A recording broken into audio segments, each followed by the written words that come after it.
जय हिंद दोस्तों, आज हम लोग एक विशेष टॉपिक पे बात करेंगे। थंबनेल देख के आप लोग को पता चल गया होगा कि किसके बारे में बात होने वाला है।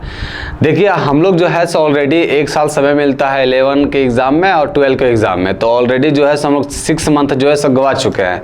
बचे हुए हैं 6 मंथ से ज़्यादा ही होगा, बट अप्रॉक्स ले लें कि 6 मंथ बचे हुए हैं। तो इस 6 महीना में हम लोग अपने तैयारी कैसे बेस्ट करें, आज उसी के बारे में बात करेंगे। और हम आप लोग के लिए एकदम free of cost Babu YouTube पे कंप्लीट 12 का क्वेश्चन के साथ, कॉन्सेप्ट के साथ पीडीएफ भी प्रोवाइड करवाएंगे फ्री ऑफ कॉस्ट बाबू।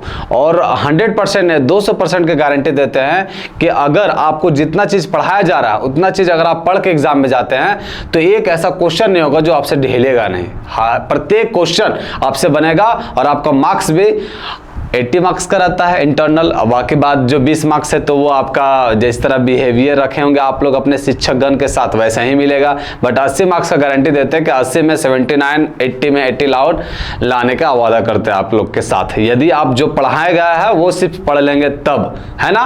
तो आज जो है सो हम लोग जो है बाबू आज एक वही विशेष टॉपिक के बारे में बात करने वाले। वो टॉपिक क्या है, तो हम आप लोग के लिए क्रैश कोर्स लाए बाबू, जो आपका 6 महीना में कंप्लीट क्लास 12 का सिलेबस कंप्लीट करवाएंगे। और देखिए, ये किसी भी अगर आप मैथमेटिक्स का मास्टर ब्लास्टर होना चाहते हैं, जैसे सचिन तेंदुलकर साहब सर थे, तो वो अगर मास्टर ब्लास्टर थे किस नाम से जाने गए, क्योंकि वो क्रिकेट में बेस्ट किए थे। तो यदि उसी तरह आप अगर मैथ में अपने आप में मास्टर ब्लास्टर करना चाहते हैं या फिर मास्टर ब्लास्टर बनना चाहते हैं, तो उसके लिए आपको मैक्सिमम से मैक्सिमम क्वेश्चन सॉल्व करना होगा किसी टॉपिक के प्रति। जैसे मान लीजिए बाबू, अगर हम ट्रिगोनोमेट्री पढ़ रहे हैं, है ना, तो ट्रिगोनोमेट्री का कंसेप्ट अगर आपको पूरा पता नहीं तो ऐसा कभी नहीं सोचिएगा कि अगर कंसेप्ट हमको पूरा पता है तो हम सारा ईच एंड एवरी क्वेश्चन बना लेंगे। ऐसा कतई पॉसिबल नहीं है ना। किसी चैप्टर में आपको बादशाह या मास्टर ब्लास्टर होने के लिए उस चैप्टर का मैक्सिमम से मैक्सिमम क्वेश्चन सॉल्व करना होगा। तो हम आप लोग को कंसेप्ट भी बताएंगे। ऐसा बात नहीं कि अगर मैक्सिमम से मैक्सिमम क्वेश्चन सॉल्व कराएंगे गुरुजी, तो आपका कहने का मतलब ये है कि क्वेश्चन नहीं करवाइएगा, है ना, कंसेप्ट नहीं करवाएगा। नहीं बच्चों लोग, कंसेप्ट भी करवाया जाएगा, उसके साथ साथ आपको मैक्सिमम से मैक्सिमम क्वेश्चन करवाए जाएंगे परीक्षा के एग्जाम में पॉइंट ऑफ व्यू से, ताकि आप लोग इजीली अपना एग्जाम में बैठो और ईच एंड एवरी क्वेश्चन बना के आओ, है ना। तो आज सबसे पहले हम लोग ये चीज, अब ये न्यू सिलेबस स्टार्ट होने वाली है चैप्टर, या आप कहिए क्लास 12 का क्रैश कोर्स। तो सबसे पहले तो हम तो जानेंगे गुरुजी आप पढ़ना क्या क्या सो पहले बता दीजिए, है ना। तो आज हम लोग इसी के बारे में, सिलेबस के बारे में डिस्कस करेंगे बाबू लोग। और आज सिलेबस डिस्कस हो जाएगा तो नेक्स्ट डे हम लोग अपने टॉपिक के साथ मूव करेंगे, है ना। तो चलिए बिना लेट के स्टार्ट करते हैं आपके अपने प्यारे यूट्यूब चैनल ब्राइट फ्यूचर पे। और आज एक बड़ी खुशखबरी की बात है, तो इसी के उपलक्ष्य में आप लोग के बीच एक सैर है। जो वो सैर क्या है, विकल्प बहुत मिलेंगे मार्ग भटकाने के लिए, विकल्प बहुत मिलेंगे मार्ग भटकाने के लिए, लेकिन एक ही संकल्प काफी है मंजिल तक पहुंचने के लिए। समझ में आया। आपके मार्ग में बहुत सारी विपत्तियां आएगी कि आप लोग को लगेगा कि हमको छोड़ देना चाहिए, बट आपको उस समस्या से जूझना है और आगे बढ़ना है, तभी आप अपने लक्ष्य तक पहुंच सकते हैं, है कि नहीं। इतना आसान रहता लक्ष्य तक पहुंचना बच्चे लोग, तो सबको IAS लेता, ISC लेता, मतलब सब साइंस लेता, सबको UPSC क्वालिफाई करता है। इतना आसान नहीं रहता है। आप जितना मेहनत करोगे उतना ही फल पाओगे। कहने का मतलब है कि प्रत्येक कोई ना कोई स्टूडेंट किसी चीज़ की तैयारी कर रहे हैं, तो हर स्टूडेंट को अपने उस तैयारी में बहुत सारी विपत्तियां का सामना करना पड़ता है। जो विपत्तियों को झेल लेता बाबू, वही क्या करता है, अपने मंजिल तक पा लेता है। और जो नहीं झेल पाता वही बस गुनगान गाते रहेगा कि काश मेरे साथ ये रहता, ऐसे हो गया, जिसकी वजह से हम नहीं ला पाए। समझ में आया।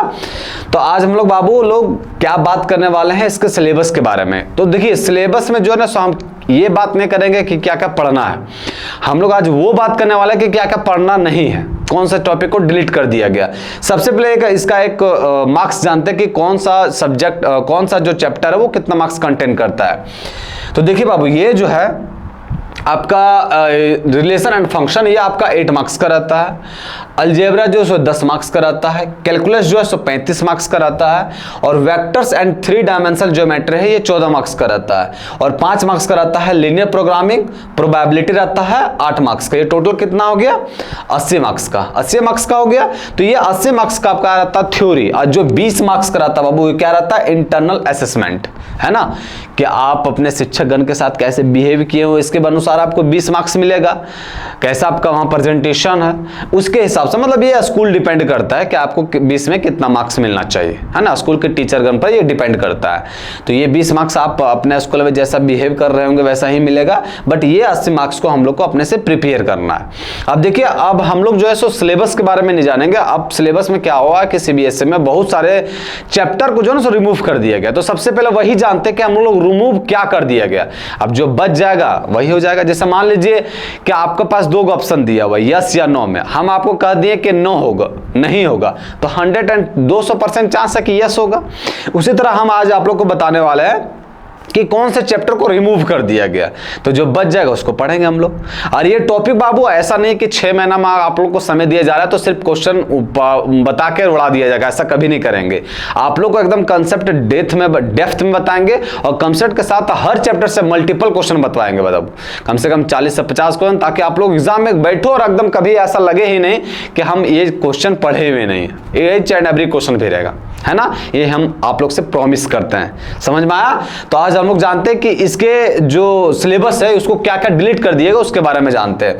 ये आपको नंबर का पता चल गया कि कौन से चैप्टर कितना मार्क्स का रहता है। सो अब कौन कौन सा चैप्टर डिलीट कर दिया गया उसके बारे में जानते हैं। देखिए, सबसे पहले आता बाबू रिलेशन ऑफ फंक्शन में। तो रिलेशन ऑफ फंक्शन में किसको डिलीट कर दिया गया? कंपोजिट फंक्शन और द इनवर्स ऑफ फंक्शन, ये दोनों चीज को डिलीट कर दिया बाबू।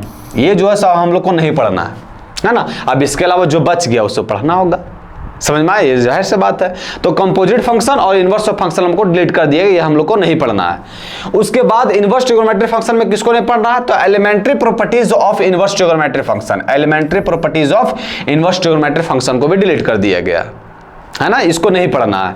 फिर यहां लिखा हुआ डिलीटेड टॉपिक और ये आपका चैप्टर नेम है। फिर आपका मैट्रिसेस है, मैट्रिसेस में किसको नहीं पढ़ना है? तो concept of elementary row and column operations. मतलब एक नहीं होता है कि पहले तो आता था, अभी तो डिलीट कर दिएगा। पहले जो है सो 6 मार्क्स का एक क्वेश्चन आता था, आपका इनवर्स निकालना है। दोनों मतलब दोनों में इनवर्स निकालना रहता है, लेकिन एक में रहता है कि फॉर्मूला के थ्रू जो A inverse is equal to 1 by determinant of A into adjoint of A करके निकालते थे। और दूसरा का जो है एलिमेंट्री रो ऑपरेशन आता था, जो अब डिलीट कर दिया गया। एलिमेंट्री रो ऑपरेशन को डिलीट कर दिया गया, ये हम लोग को नहीं पढ़ना है ना। ये डिलीटेड टॉपिक है, समझ में आया। चलिए नेक्स्ट चैप्टर में देखते हैं क्या डिलीट हुआ है। नेक्स्ट चैप्टर आता है डिटरमिनेंट्स। डिटरमिनेंट्स में डिलीट कर दिएगा प्रॉपर्टीज ऑफ डिटरमिनेंट्स को। देखिए, अब डिटरमिनेंट्स में मैक्सिमम क्वेश्चन जो सब प्रॉपर्टीज ऑफ डिटरमिनेंट्स से पढ़ना रहता है, उसी को सारा डिलीट कर दिया गया, तो और इजी हो गया हम लोग से, है ना। तो प्रॉपर्टीज ऑफ डिटरमिनेंट को हम लोग को जो है बाबू ये नहीं पढ़ना है ना। उसके बाद कंटिन्यूटी एंड डिफरेंशिएबिलिटी में क्या डिलीट कर दिया गया? तो derivatives of composite function, composite function का डेरिवेटिव को डिलीट कर दिया गया। और रोल्स और लैग्रेंज मीन थ्योरम को डिलीट कर दिया गया, है ना। एंड देयर ज्योमेट्रिकल इंटरप्रिटेशन, मतलब रोल्स थ्योरम और लैग्रेंज थ्योरम को और कंपोजिशन का डेरिवेटिव को डिलीट कर दिया गया। ये सब चीज जो है हमको कंटिन्यूटी एंड डिफरेंशिएबिलिटी में नहीं पढ़ना है, समझ में आया। फिर एप्लीकेशन ऑफ डेरिवेटिव्स में किसको डिलीट कर दिया गया? तो tangent and normal use of derivatives in approximation, मतलब tangent and normal derivative approximation का यूज करके टेंजेंट और नॉर्मल जो निकालते थे बाबू, उसको डिलीट कर दिया गया, है ना। ये सब सारे टॉपिक जो है सो डिलीट कर दिया गया। ये सब जो है हम लोग को नहीं पढ़ना है, समझ में आया। आप देखते हैं नेक्स्ट चैप्टर में क्या है। नेक्स्ट चैप्टर में इंटीग्रल्स। इंटीग्रल में किसको डिलीट कर दिया गया? तो definite integrals as a limit of sum. ये सही में लेंदी जैसा था, लेंदी जैसा नहीं था, बट ये एग्जाम के पॉइंट ऑफ व्यू से इंपॉर्टेंट नहीं था। पहले भी ऐसा लगता था, लेकिन अब जो है सो कह दिया सीबीएसई बोर्ड कि इसको आप डिलीट कर दीजिए, इसको पढ़ना ही नहीं है ना। तो ये चीज नहीं पढ़ना है। उसके बाद आता है applications of the integrals. Integrals का एप्लीकेशन में किसको डिलीट कर दिया गया? तो the area between any of two above side curves, मतलब 2 कर्व्स के बीच में जो एरिया निकालते थे बाबू, उसको डिलीट कर दिया। कितना आसान हो गया, 2 कर्व के बीच में एरिया निकालना अक्सर डिफिकल्ट रहता था, उसी को डिलीट कर दिया ससुरा। उसके बाद वेक्टर में किसको डिलीट कर दिया गया? तो स्केलर ट्रिपल प्रोडक्ट को डिलीट कर दिया गया। अरे ये स्केलर ट्रिपल प्रोडक्ट वैसे ही जो है ना, सो ये आपका बीएससी लेवल का है। और अगर हायर मैथमेटिक्स में जाते हैं, जैसे नीट उट का हो गया, आईआईटी का तैयारी हो गया, तो उसमें पूछता है। बाकी बात 11-12 में अगर बोर्ड के हिसाब से जाता है बाबू, तो ये चीज पूछना जायज भी नहीं है। तो कह भी दिया, सीबीएसई बोर्ड कंफर्म कर दिया कि इसको 100% है, 200% नहीं पढ़ी है इसको, ये नहीं है पूछने वाला, है ना। तो ये सब सारे टॉपिक जो है डिलीट कर दिया गया। नेक्स्ट चैप्टर में देखते हैं क्या डिलीट किया हुआ है। नेक्स्ट चैप्टर में बाबू 3 डायमेंशनल ज्योमेट्री 3D, उसमें क्या डिलीट कर दिया गया? तो coplanar lines, cartesian and vector equations of plane. Coplanar lines, cartesian and vector equations of planes को डिलीट कर दिया गया। द एंगल बिटवीन, दो लाइन के बीच का एंगल जो बनता है बाबू, दो प्लेन के बीच का एंगल जो बनता है, और एक लाइन और एक प्लेन के बीच में जो एंगल बचता है, ये सारे चीज को डिलीट कर दिया गया, है ना। और distance of the point from a plane, मतलब एक लाइन, मतलब डिस्टेंस ऑफ अ पॉइंट, मतलब एक पॉइंट से एक प्लेन के बीच में जो डिस्टेंस निकलता बाबू, उसको भी नहीं पढ़ना है। सोचिए, मैक्सिमम टॉपिक जो है बाबू किसी चीज का मतलब जो डिफिकल्ट लेवल का था उसको मैक्सिमम को डिलीट ही कर दिया गया। अब वो जो बचा हुआ ऐसा नहीं कि पूरा आसान ही है। देखिए, किसी चीज को आप डीपली जानते हैं तो वो आपके लिए आसान होता है, वैसी चीज को अगर नहीं जान पाते हैं तो वो आपके लिए डिफिकल्ट हो जाता है। तो ऐसा नहीं सोचिए कि ये हम कह रहे हैं तो ये डिफिकल्टी वाला डिलीट कर दिया गया, बट ये है कि हाँ सब लेंदी उंदी था इसलिए इसको डिलीट कर दिया गया, अच्छा भी है ना। उसके बाद लीनियर प्रोग्रामिंग किसको डिलीट किया है, तो different types of linear programming problems, mathematical formulation of LPP problems, इसको भी डिलीट कर दिया गया। मैथमेटिकल फॉर्मुलेशन का यूज करके हम एलपीपी निकालते थे ना बाबू, उसको डिलीट कर दिया गया। और प्रोबेबिलिटी में किसको डिलीट किया, तो variance and variance of random variable, random variable का वेरिएंस निकालते थे, उसको भी डिलीट कर दिया गया। तो ये सब सारे टॉपिक जो हम आपको बताएं ये डिलीट कर दिए गए, सो है ना। अब जो बच गया वो चीज हमको पढ़ना है। हमारे पास अभी क्या अगस्त चल रहा है, तो अगस्त 15 तो चली गया। अब इधर आपका रक्षाबंधन वगैरह, तो मतलब ये अगस्त मानिए, सितंबर अक्टूबर नवंबर, सितंबर अक्टूबर नवंबर दिसंबर जनवरी फरवरी में एग्जाम होने वाला है। तो 6 मंथ लिखे, लेकिन आपको एग्जाम से जो है ना 1 मंथ पहले ही कंप्लीट करवाएंगे सिलेबस विथ क्वेश्चंस के साथ, भरपूर क्वेश्चन के साथ, है ना। तो ये जो है सो आपको मतलब जनवरी तक आपका सिलेबस पूरा बढ़िया से कंप्लीट हो जाएगा। और ये सारे टॉपिक जो अब हम लोग को आइडिया लगाना है बाबू, ये जो हमको 5 मंथ जो बचे हुए हैं, 4-5 मंथ, उसमें हमको अपना तैयारी कैसे बेस्ट करना है वो चीज़ के बारे में हम लोग डिस्कस करने वाले हैं।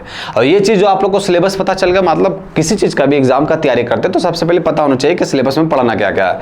तो ये चीज़ हम आप लोग को बता दें कि कौन सा टॉपिक को डिलीट कर दिएगा, अब जो बचे हुए वो पढ़ना है। अब हम लोग का स्ट्रेटजी जो बाबू, हम लोग क्या स्ट्रेटजी अपनाने वाले हैं, तो किसी टॉपिक का सबसे पहले कंसेप्ट जानेंगे, और कंसेप्ट जानने के बाद उससे मैक्सिमम क्वेश्चन करेंगे ताकि हम लोग एग्जाम में बैठे और सारा क्वेश्चन बन जाए, है ना। तो फिर मिलते हैं कल, आज के लिए इतना है। जय हिंद, जय भारत बच्चों लोग।